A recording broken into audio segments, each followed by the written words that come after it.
Hai, Assalamualaikum semua. Kita masih lagi bersiaran minggu ini dengan topik apa yang kita perlu tahu pasal braces. So hari ni kita ada tetamu, kita tak berdua kan Farah? Iya betul tu. Hari ni kita ada tetamu khas yang pernah belajar dekat Mesir satu ketika dahulu, iaitu Arif Jawa. Hai Arif. Hai. Assalamualaikum semua. Arif Jawa di sini. Wow, macam nak syaraf kita je. Itulah. First time tu ada orang cakap di sini, di situ. Okey, Arif Jawa. Sila kenalkan diri sikit selain pada nama. Dia pernah duduk kat Mesir. Alhamdulillah. Assalamualaikum semua para pendengar. Nama manja Arif Jawa dan nama kalau ibu bagi Muhammad Arifuddin bin Syahril lah. Dan saya merupakan graduan dalam jurusan pergigian di Universiti Al-Azhar Kahirah Mesir. Baru je balik Malaysia dalam 2 bulan lah. Dan saya tinggal di Kota Tinggi, Johor Bahru. Apa lagi nak cakap Itu je lah kot. TP. Ya, betul. Saya merupakan penulis buku yang berjudul Muhammad Dakwah dan Diplomasi yang diterbitkan oleh rumah penerbitan The Patriots Publishing. Sekian. Orang Johor. Dah lah Orang Johor. Pandai pula tu Farah. Betul. Mungkin gadis-gadis di luar sana mungkin lepas ni bolehlah follow Arif. Nanti kejap lagi kita tanya Arif punya laman sosial. Okey. Hari ni kita nak cakap pasal apa Farah tadi? Apa yang kita perlu tahu tentang braces ataupun dalam bahasa Melayunya gigi besi. Betul tak Arif? Pendakap besi, gigi. Pendakap gigi. Ya. Hari ni Dapat saya bahasa pasar gigi besi. Okey.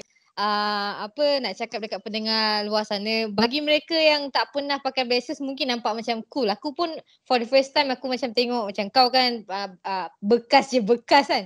Kau kan pernah pakai braces. So sometimes aku pun rasa macam cool gila cantik lah. Kalau lelaki pakai braces macam handsome lah. Tapi sebenarnya bila diri sendiri dah mula pakai mesti rasa macam menyesal lah Farah kan? Iya, sebab terutama part yang tak boleh makan lah. Dah lah aku manusia yang paling suka makan dalam dunia kan. So sedih lah. Okey lah, move on lah. Jangan ingat balik kenangan tu. Okay. So jadi bagi korang yang berniat nak pakai braces tu, kita hari ni akan bongkarkan. Macam melodi pula. Kita nak bagi tahulah perkara-perkara yang kita perlu tahu sebelum pakai braces. So soalan pertama kepada graduan graduan kita ni. Ya. Berapa jenis braces yang ada sebenarnya Arif? Baik, bismillah. Kalau jenis pendakap gigi ni ada banyak sebenarnya. Tapi kalau kebanyakan yang orang pakai, yang setakat yang saya tahulah ada 3. Yang pertama ialah kita panggil sebagai self-ligating braces. Self-ligating braces. Ada 2 jenis. Yang pertama diperbuat daripada metal dan yang kedua diperbuat daripada seramik.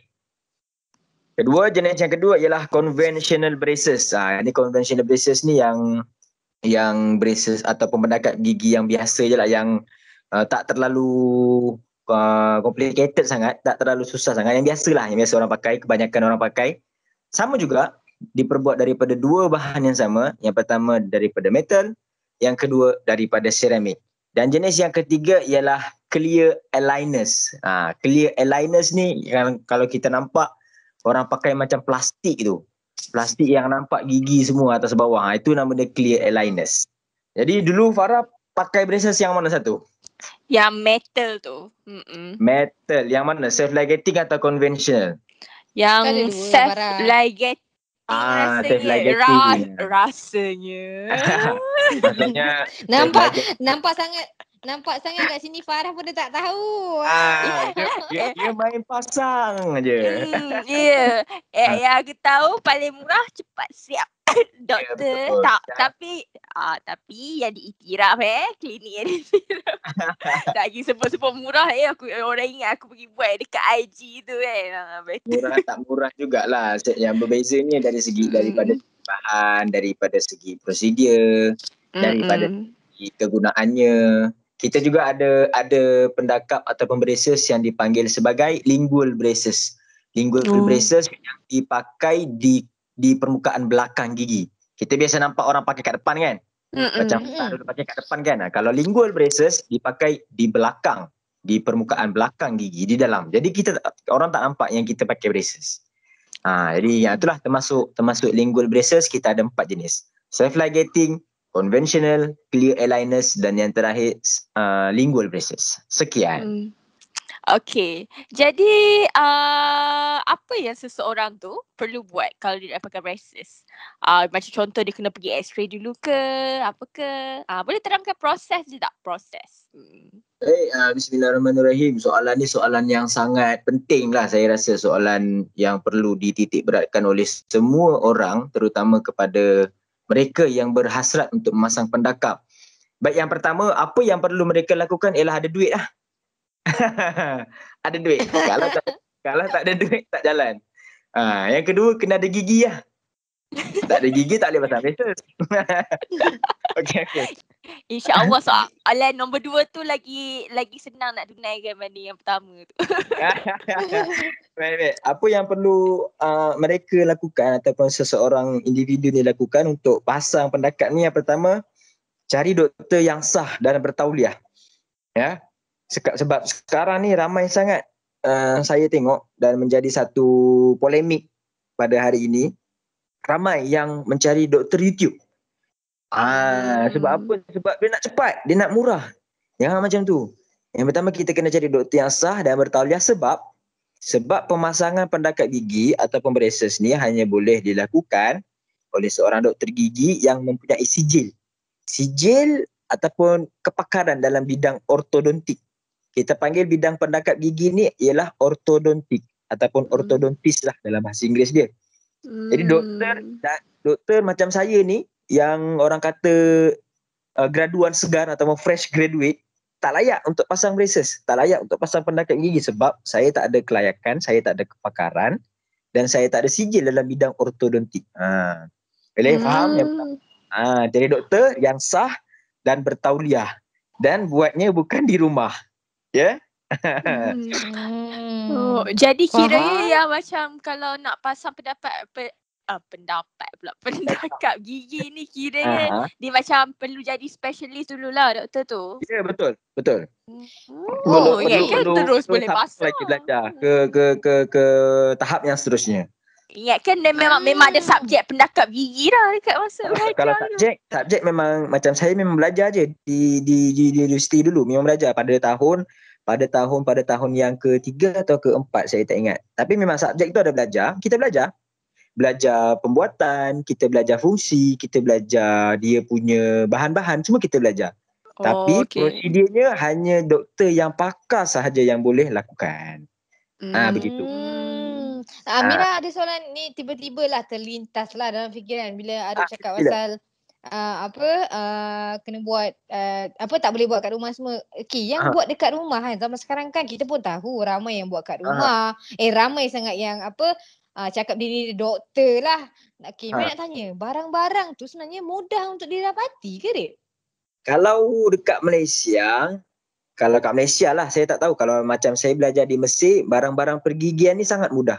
Kita pergi ke kedai ataupun kalau kita kenali sekarang authorized dealer lah kan. Kita pergi ke sana, ke tempat dia, memang banyak barang-barang dijual. Barang-barang keperluan. Saya kalau nak cari barang-barang klinik pun pergi ke kedai-kedai pergigian lah. Dan biasanya memang kedai tu memang dipercayai. Tapi kalau di Malaysia, saya rasa tak jumpa lagi kedai-kedai yang macam di sana. Saya tak dapat lagi lah. Jadi barang-barang tu saya tak pasti dia punya kualiti macam mana. Dia punya ketahanan tu macam mana. Sudah dinyah kuman atau belum, ataupun sudah disanitasi ataupun belum. Jadi itu boleh mendatangkan keraguan lah. Kita boleh mempersoal lah perkara tu. Macam tu. Kalau yang macam kita ni bolehlah kita fikir macam tu. Kalau untuk orang-orang yang macam tak kisah aku tak adalah duit sangat, dapat pula engineer dapat atas 100 bawah 100. Sebab itulah pentingnya podcast pada hari ni, Mira, Farah. Itulah memberi sebenarnya. kesedaran. Kita nak memberi kesedaran supaya semua orang bukan sekadar tahu tetapi membangkitkan kesedaran lah. Sebab benda ni kena sedar dari dalam hati macam tu. Betul, sebabnya bukan setakat kepada orang yang nak pakai, yang berhasrat nak pakai. Ini orang yang memasang tu pun korang pun kena jugalah fikir, sebab dia melibatkan kesihatan seseorang kan. Ya, bukan setakat kesihatan tapi melibatkan nyawa sekali. Dengar tu. Soalan nombor 2 saya tak habis cakap lagi. Oh, belum. Dia kan dah Belum. habis. Okay. Belum. Dia tak ada sekian dia tu, maksudnya belum habis. Farah pandai. Baik, bila kita dah jumpa doktor, kita dah tahu doktor tu ada kepakaran, ada sijil, kemudian baru kita buat temu janji. Farah ada pengalaman, saya yakin Farah tahu macam mana dia punya prosedur. Yang pertama, X-ray tu wajib. X-ray tu wajib sebab kita nak tahu bentuk rahang, kita nak tahu keadaan gigi, ada ataupun tidak gigi susu yang belum cabut, gigi kekal yang belum tumbuh. Semua tu X-ray penting, wajib sebelum kita pasang braces. Kemudian apabila kita nak pasang braces tu, kita kena lihat keadaan gigi ataupun gusi. Kalau keadaan gigi kita tu ada sakit-sakit ataupun ada penyakit lain seperti gigi berlubang ataupun caries ataupun penyakit seperti calculus atau dipanggil sebagai karang gigi, kita kena selesaikan dulu masalah-masalah yang ni. Kita kena tampal gigi dia, kita kena buat rawatan cucian gigi ataupun scaling. Kalau ada gigi yang perlu dicabut, kita kena cabut dulu. Sebab untuk pasang braces ni ada sesetengah keadaan yang memerlukan kepada cabutan gigi. Tak semua keadaan, tapi ada sesetengah. Kalau macam Farah, kena cabut tak gigi? Tak payah, tak perlu. Tak payah. Sebab ada beberapa kawan saya, dia kena cabut gigi. Sebab dia punya rahang tu kecil. Jadi rawatan-rawatan ni apabila dah selesai, apabila dah tak ada penyakit ataupun masalah lain, baru kita pergi ke tahap pasang pendakat gigi. Kalau gusi semua dah sihat, gigi dah sihat, barulah pasang pendakat. Bukan terus pasang. Bukan terus pasang. Tak macam tu. Jadi itulah pentingnya untuk kita cari doktor ataupun kita pergi ke klinik. Sebab kita nak tahu keadaan kita ni sesuai ataupun tidak. Sekian. Wonder lah yang braces RM100 tu dia ada tak pergi buat X-ray ke apa? Betul. Jadi perkara tersebut macam saya kata tadi boleh mendatangkan keraguan. Betul. Okey, Arif cakap tadi pasal cabut gigi kan. Kita sebelum ke soalan seterusnya ni tak ada dalam soalan kita kan. Mira just nak terfikir sebab Mira pernah terfikir nak pakai braces. Tapi macam Mira mungkin orang kat luar sana pun macam takut prosedur yang kena cabut gigi tu. Kadang-kadang sampai 4 batang nak cabut, sakit Arif kan? Betul. Kadang-kadang sampai 4, kadang-kadang cuma 1 saja. Tengok keadaan rahang dan mulut seseorang. Sebab beza orang, beza keadaan dia. Ada orang yang memang rahang dia tu besar. Macam saya, rahang saya besar. Ada orang mulut dia ataupun rahang dia kecil je. Itu kita kena datang, kena X-ray, kena tengok keadaan keseluruhan rahang orang tersebut. Itu pentingnya bagi jumpa doktor. Betul. Jangan terus pergi ke rumah you all. Betul.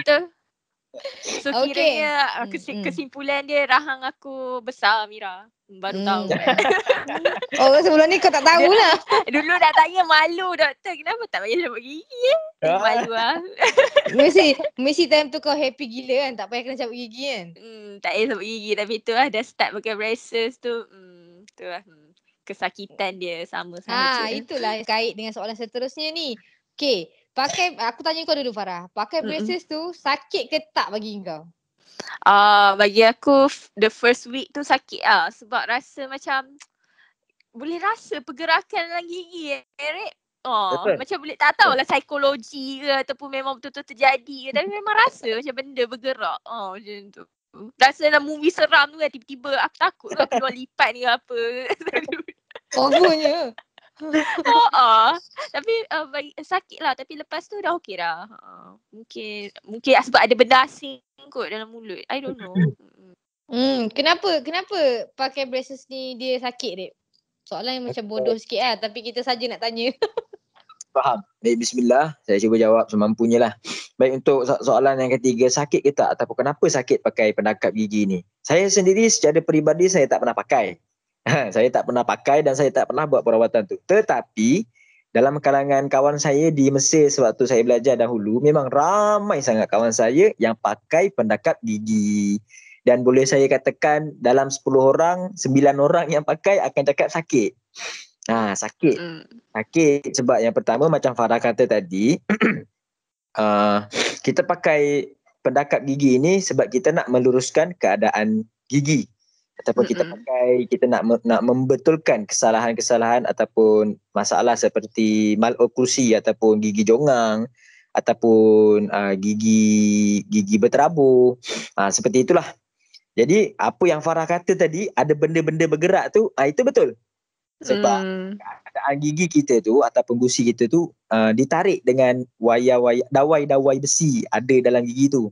Jadi doktor perlu tahu ataupun perlu ukur tekanan yang diperlukan untuk menarik gigi ke keadaan yang dikehendaki.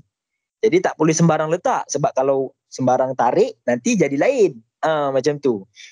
Dan kalau tak silap saya, kalau seingat saya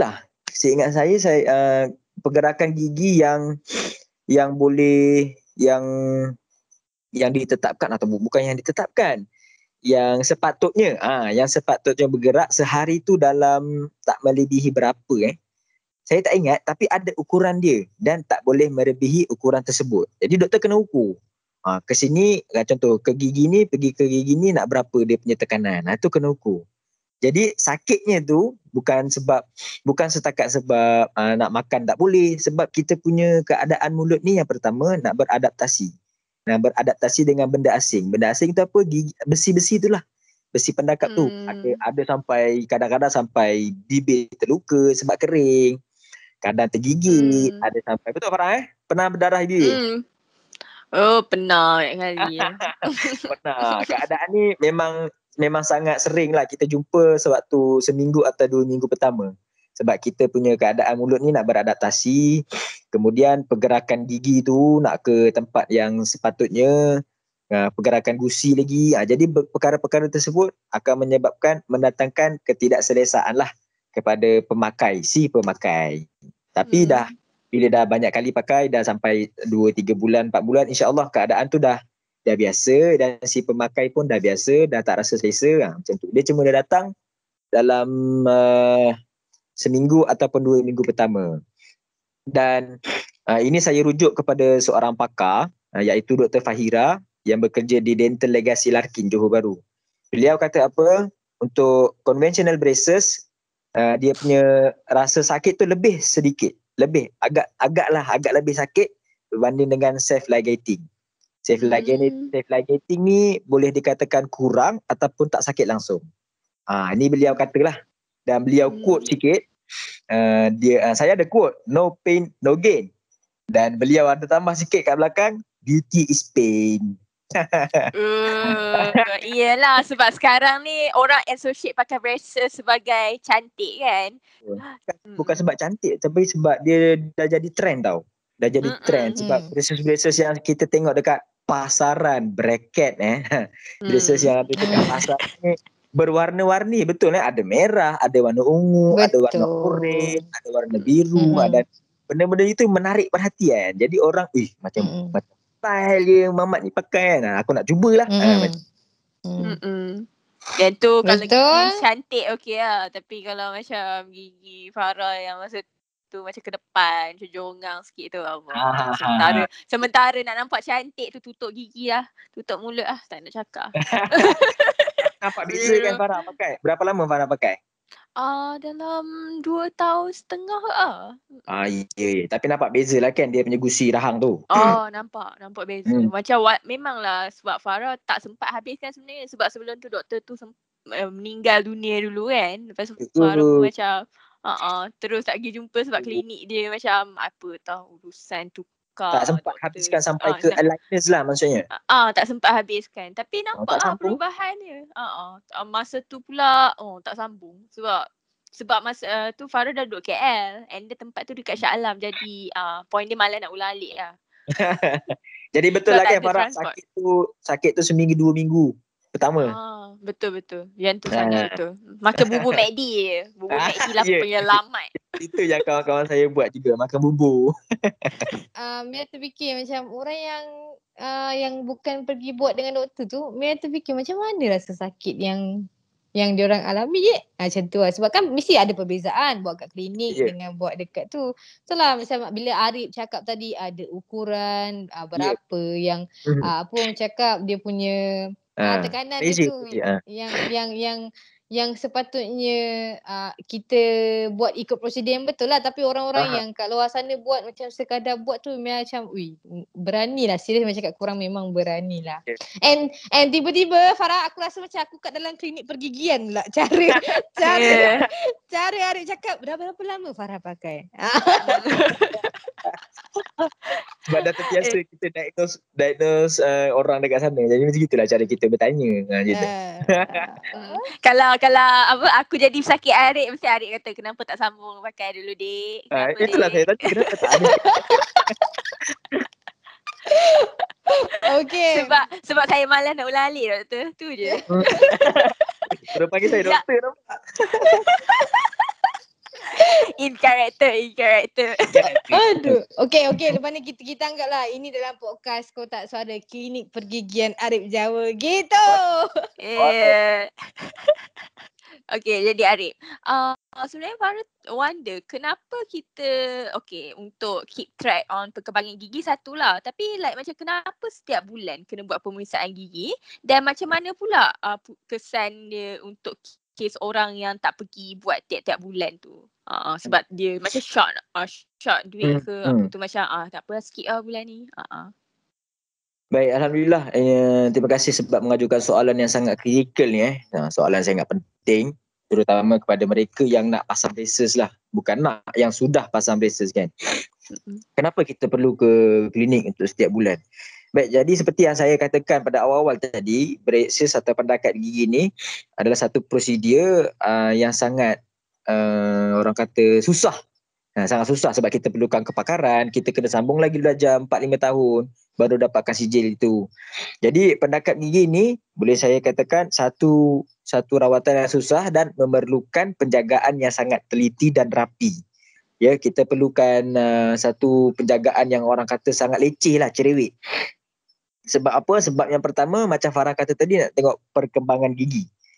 Perkembangan gigi dari segi apa? Dari segi pergerakan, dari segi dia bergerak ataupun tidak, dari segi macam mana keadaan gusi kita selepas kita pakai, ada inflammation ataupun tidak. Inflammation apa dalam bahasa Melayu ada apa namanya inflammation sebentar saya cari dulu perkataan dia. Allahumma salli ala sayyidina Muhammad. Inflammation. Lupa. Inflammation tu kira macam bengkak ataupun luka lah. Luka lah, lebih kurang begitu. Jadi benda-benda ni kita tengok, doktor nak tengok, bukan kita, doktor nak tengok ada masalah tak dekat besinya, ada masalah tak dekat dawainya ataupun getahnya. Sebab saya yakin Farah pun akan datang sebulan sekali ataupun 2 minggu sekali nak tengok nak tukar getah ke, nak tukar wayar ataupun nak tukar bracket. Betul Farah? Betul, paling suka part tukar colour lah. Tukar colour. Dah agak. Saya dah agak lah jawapan tu. Memang salah seorang yang ikut trend kan. Jadi perkara-perkara tu kita nak tengok. Kalau macam Dr. Fahira tadi kata, kita nak pergi setiap bulan sebab kita nak tengok gigi tu bergerak ataupun tak bergerak, ataupun ada pergerakan yang kita tak ingini, yang dipanggil sebagai unwanted tooth movement.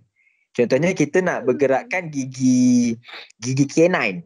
Kalau gigi canine ni dalam bahasa kampungnya kita panggil gigi taring. Contohnya. Gigi canine. Saya bagi tahu sikit-sikit istilahnya. Kita nak gerakkan gigi canine, tapi yang bergeraknya first molar ataupun gigi geraham yang pertama kat belakang tu. Jadi pergerakan-pergerakan yang kita tak ingini macam ni, sebab itulah kena datang ke klinik, sebab kita nak bagi doktor tu tengok. Kalau ada masalah lain, doktor betulkan. Ada sakit lain ataupun ada luka lain, doktor akan betulkan. Macam tu. Jadi kepada mereka ataupun kepada orang-orang yang tak nak pergi ke doktor untuk check up sebulan sekali tu ataupun 2 minggu sekali tu, pergilah. Lagi-lagi kalau kita baru-baru pakai sebulan ataupun 2 bulan. Sebab takutnya ada masalah lain yang kita tak perasan pun. Kita pasang kadang-kadang kita tak tahu pun. Kita main pasang, kita main tadahnya mulut dengan doktor kan. Kita tak tanya apa-apa, kita main pasang je. Lepas tu ada masalah kita tak tahu. Jadi takut masalah tu makin melarat, makin merebak, makin parah. Jadi mendatangkan masalah lain. Itulah kepentingannya. Sekian. Sangat bagus sebab Mia rasa lepas ni bagi orang yang mungkin yang tengah pakai braces yang korang skip korang punya appointment tu, mungkin lepas ni bila korang dah pergi jumpa doktor, korang dah boleh tanya dah, doktor ada apa-apa tak perkembangan gigi saya? Macam Mari cakap tadi, tak adalah tadah je kan? Betul. Farah, mesti kau macam masa dulu kau tak tanya kan? Itulah baru aku tahu setiap tujuan. Kenapa macam step tu apa reason behind it. Betul. Dulu tahu nak gigi cantik tak peduli doktor apa sebab dia, saya nak gigi saya cantik. Itulah dia.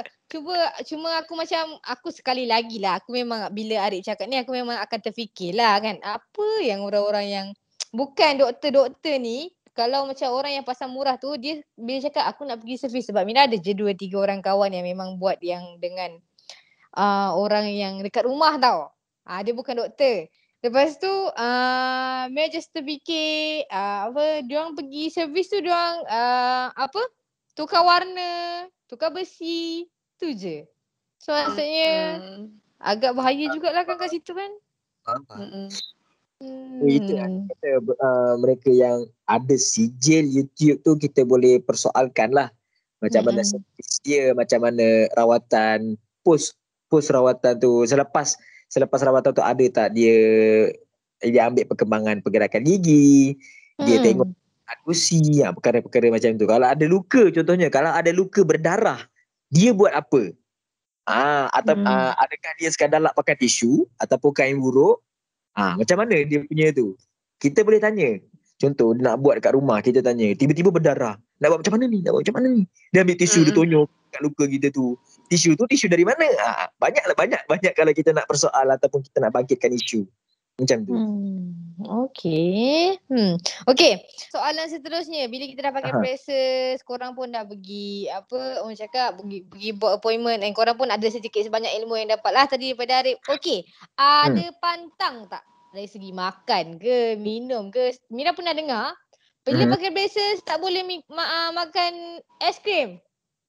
Dia rasa macam ngilu, ada juga yang rasa macam sakit. So macam mana Arif? Okey, baik. Bismillah. Pantang makan. Pantang makan ni soalan yang penting juga. Pantang makan ni mestilah ada. Setiap perkara ada ke? Tak ada, Farah. Mesti kau bedal ya kan, Farah kan? Kau gigit ayam. Tak tahu bedal tu. Bahaya. Makan mesti ada. Setiap benda yang kita buat mesti ada pantangnya. Hatta kalau orang tak pakai bracelet, pakai penakap sekalipun ada pantang larang dia makan. Nak jaga kan. Baik, yang pertama untuk orang yang sebab kita tengah berbicara tentang pemakaian pendekat gigi. Untuk pantang larang untuk orang yang pakai pendekat gigi ni, yang pertama ialah jangan makan makanan melekit. Macam coklat karamel lah, macam tu jangan makan. Kurangkan. Sebab benda tu melekit, takut melekat-lekat dekat gigi kita kat celah-celah tu. Kalau tak bersihkan nanti jadi keris, tak bersihkan nanti jadi gigi berubah warna, macam tu. Kalau melekit-lekit ni takut menarik-narik bracket ke, takut getah dia rosak, macam tu. Jadi jangan makan makanan yang melekit. Dan ditambah lagi saya rujuk dengan Dr. Fahira, beliau kata jangan makan makanan yang keras-keras seperti kacang dan keripik. Sebab macam saya kata tadi, dia boleh menyebabkan kerosakan kepada pendakap ataupun menyebabkan kita pakai braces ni, pakai pendakap gigi ni, saya tengok kawan-kawan saya sebulan pertama mulut dia memang tak boleh buka besar. Kalau buka besar sikit mulalah luka, mulalah sakit. Jadi kalau nak makan yang keras-keras tu takut boleh bukannya membahayakan pendakap tu, tapi membahayakan keadaan mulut kita sendirilah. Dan Dr. Fahira kata kalau nak makan, tolong kita potong kepada bahagian-bahagian kecil supaya mudah nak mengunyah. Jangan makan sedebuk ayam kepal tu, makan sedebuk itu susah lah. Sebab macam saya kata tadi, kita punya pembukaan mulut untuk orang-orang yang pakai pendakap ni sangat terhad. limited orang kata. Pembukaan untuk yang bulan pertama lah sangat susah nak buka besar-besar. Jadi untuk pantang ni makan kena ada. Nak lebih mudah kita boleh tanya terus dengan doktor yang kita berurusan lah. Nanti beliau akan bagi garis panduan begini dan begitu. Sekian. Wallahualam. Betul. Yang Farah teringat lah masa dulu buat braces doktor ada pesan juga. Ni bukan pasal makanan tapi pasal ubat gigi. Dia pesan jangan pakai ubat gigi yang boleh whitening. Faham. Sebab ubat gigi yang ada whitening ni biasa ada abrasif. Ada bahan yang kasar sikit lah yang menghakis. Sebab gigi kita tengah sensitif kan. Pakai pendakap tu tengah dia letak tu, takut kalau pakai ubat gigi begitu lagi menghakis, lagi sakit. Lagi membahayakan lah keadaan gigi. Mungkin. Okay. Jadi ada had umur tak untuk pakai braces ni? Dan macam mana pula kita nak jaga braces ni on the daily basis? Okay, baik. Untuk had umur ni macam saya kata awal jadi, selagi kita ada gigi, selagi tu kita boleh buat pendakat gigi. Kita boleh pakai. Selagi kita ada gigi, kita boleh pakai pendakat gigi. Tetapi faktor umur tu memainkan peranan lah. Sebab apabila umur makin meningkat, biasanya proses untuk gigi ni bergerak akan lebih lambat lah berbanding umur yang muda-muda macam kita ni. Jadi kalau contoh ada pakcik-makcik umur 60, umur 50 nak pakai pendakat gigi, mungkin dia pakai, kalau kita pakai macam Farah pakai 2 tahun setengah, mungkin pakcik tu agak lama lah berbanding Farah pakai. Sebab proses dia nak bergerak tu lambat sikit. Takut dan keadaan gusi apabila makin meningkat pun berbeza. Dia faktor umum sangat penting lah. Dia macam ada gigi boleh buat. Okay, faham. Menarik. Dan macam mana pula dengan penjagaan harian? Untuk penjagaan gigi ni seperti biasa, gosok gigi sekurang-kurangnya 2 kali sehari, pagi dan sebelum tidur. Dan untuk yang pakai braces ni dia ada berus gigi yang khusus lah. Boleh tanya dengan doktor ataupun boleh cari dekat farmasi sendiri, memang ada berus gigi yang dikhususkan untuk orang yang pakai pendakap gigi. Dan yang ketiga, boleh pakai, kita panggil dia sebagai interdental toothbrush. Interdental toothbrush. Dia bukan berus gigi yang biasa kita nampak tu, dia macam berus kecil je. Dan kegunaan dia adalah untuk kita bersihkan di celah-celah pendakap gigi kat besi-besi tu kan, ada lubang-lubang kan. Boleh bersihkan di situ dan boleh bersihkan di celah-celah gigi kita juga. Kemudian boleh pakai yang kena pakai ubat kumur, mouthwash. Mouthwash. Ni kalau yang macam Listerine tu boleh pakai? Yang itu kena tanya doktor kita yang berurusan. Sebab ada sebab ada sebab dia. Kita tak boleh main sembarang je. Tanya. Menarik. Jadi apa lagi penjagaan yang boleh kita tekankan? Jap penjagaan. Toothbrush sudah, ubat kumur sudah. Setiap kali selepas makan, sebab pendakap gigi ni kalau nak makan takut ada makanan-makanan yang sangkut, melekat, betul. Jadi setiap makan kalau boleh serajinnya bersihkanlah. Bersihkan dekat celah-celah besi-besi tu kat gigi kita, pakai ubat kumur, macam tu. Dia macam saya kata tadi, penjagaan pendakap gigi ni ialah cerewet. Beauty is pain. Macam tu. Betul-betul, dan Farah setuju lah yang part yang boleh relate lah, penjagaan gigi yang part yang makan melekit. Sebab Farah dulu pernah makan yang biskut caramel tu. Lepas tu dia melekat dekat yang braces tu. Lepas tu susah gila nak keluar. Sampai macam kena pergi toilet. Lepas tu macam kena korek tau. Sebab macam berus gigi tu pun tak boleh. Tak boleh nak ni. So kena manually. Macam So kira betul lah tu. So sejak tu salted caramel, bye bye. Pantang larang lebih sikit lah. Lebih. Betul. Soalan seterusnya, yang ni rasanya semua orang tertanya-tanya. Kenapa buat braces ni kosnya mahal? Boleh Arif jelaskan? Baik. Ini saya boleh kategorikan sebagai soalan yang sensitif lah. Dia kedai, mahalnya kau jual, kedai sana murah lagi. Kita rasa. Nak pergi jumpa doktor YouTube. 100 je aku dapat. Macam tu. Jadi soalan ni soalan yang sensitif, tetapi saya kena beritahu juga supaya orang-orang sedarlah, orang-orang tahu kenapa kosnya agak mahal. Sebab apa? Sebab yang pertama macam saya kata tadi, doktor perlu sambung lagi belajar, lama lagi belajar. Jadi di situ doktor dah berkorban masa, doktor dah doktor dah berkorban otak, doktor dah berkorban tenaga dia untuk sambung belajar ke peringkat yang lebih tinggi untuk bantu orang. Jadi dekat situ dah ada modal lagi, dah ada pengorbanan dia.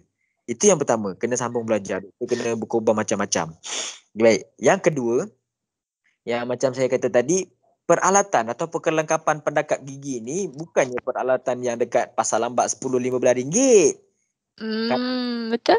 Satu bracket tu boleh telan kos dalam berpuluh ringgit.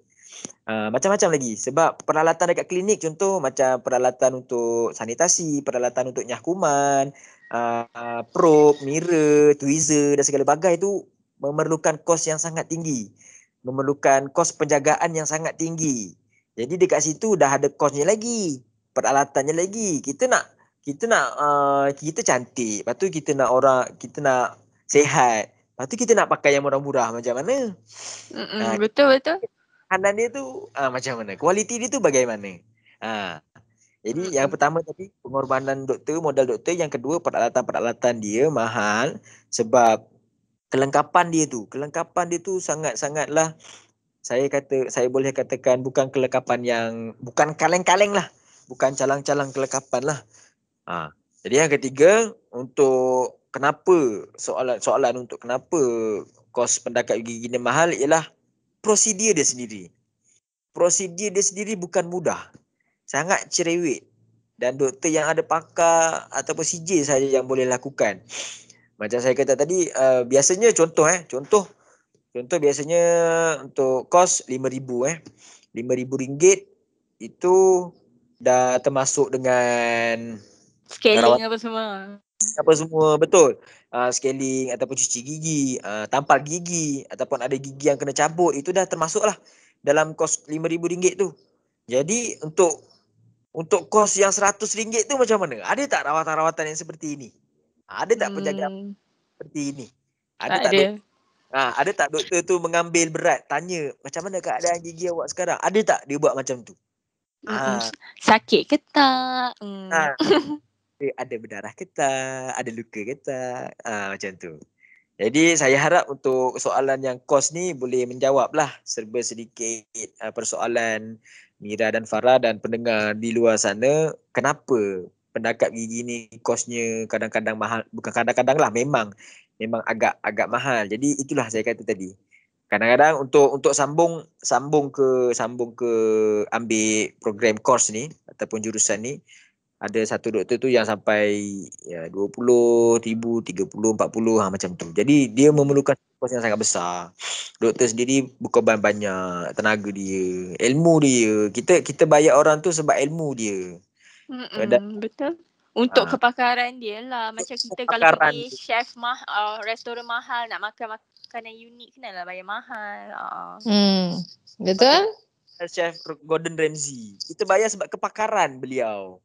Bukan sebab betul. dia punya alat apa, sebab dia punya kepakaran tu. Macam tu. Betul, benda nak pakai lama maksud dia benda tu orang boleh nampak, kita boleh nampak dekat muka pula tu. Jadi kenalah melabur sikit. Betul. Kalau kita nak cakap pasal ni, aku rasa macam memang kita boleh lebih 2 jam lah sebenarnya. Betul. Tapi kita pun orang cakap, kira kita boleh simpulkan banyak sangat benda yang sepatutnya kita tahu sebelum kita nak pakai braces, dan juga bila dah tahu sedikit sebanyak ilmu-ilmu tentang braces ataupun pendakap gigi ni, bila korang dah pakai pun korang boleh bertanyakan kepada doktor. And at the same time kita pun terdedah lah dengan perbezaan orang yang buat dekat klinik dengan orang yang buat dengan klinik di rumah. Okey, Untuk soalan kita cakap soalan penutup lah, nak tanyalah Arif punya harapan dan juga orang cakap apa yang Arif rasa kita boleh bantu, macam mana nak beri pendedahan kepada orang yang zaman sekarang ni banyak sangat terpedaya bila nampak braces yang murah dan ikut trend. Kesian dekat mangsa dan juga kesian juga dekat orang yang buka klinik dekat rumah ni. So apa Arif boleh sampaikan? Baik. Bismillahirrahmanirrahim. Allahumma salli ala sayyidina Muhammad. Yang boleh saya sampaikan ataupun hasrat saya, yang pertama kepada kita lah, kepada masyarakat awam ni yang berhasrat untuk memasang pendekat gigi ataupun yang tak berhasrat sekalipun, saya percaya yang pertama kita perlu bertanggungjawab dalam diri kita sendiri. Saya percaya KKM sendiri dah berkongsikan ataupun dah buat macam-macam poster tentang pendekat gigi ni. Kementerian Kesihatan kita sangat proaktif dalam menjalankan ataupun dalam membendung kegiatan-kegiatan fake braces ataupun pendekat gigi palsu. Dan kawan-kawan saya sebagai doktor gigi sekali, dia dah banyak sekali jumpa, dah banyak sangat jumpa kes-kes anak makcik ni datang ke klinik dia sebab nak cabut fake braces, sebab macam-macam masalah jadi. Gusi jadi bengkak, gigi jadi goyang. Jadi untuk masyarakat awam ni, yang pertama kita perlu bertanggungjawab dalam memastikan keselamatan diri kita lah. Kita jangan percaya sangat bulat-bulat dengan apa yang kita nampak. Kita perlu, istilahnya perlu bertabayun.